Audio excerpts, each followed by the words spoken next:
زنی قابل سن قابل تولد باشد ما میفهمونیم که ژلاتین حامله دار نشه تا انجام طبابت. اگر شکل حساس باشد تا 8 ماه حامله دار نشوید این ژلاتین این مجبوری نیست، خواهشم که همین حامله دار نشید. اگر شکل مطابق گشته باشد این قطعی ممکن است حامله دار شود. برای چی؟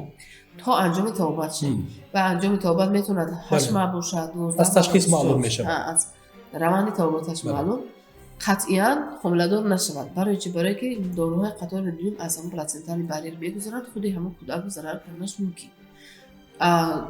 داروهای قطار یکم از پلاسنتال بریر نمیگذرند و به کودک ضرر نمیکنه.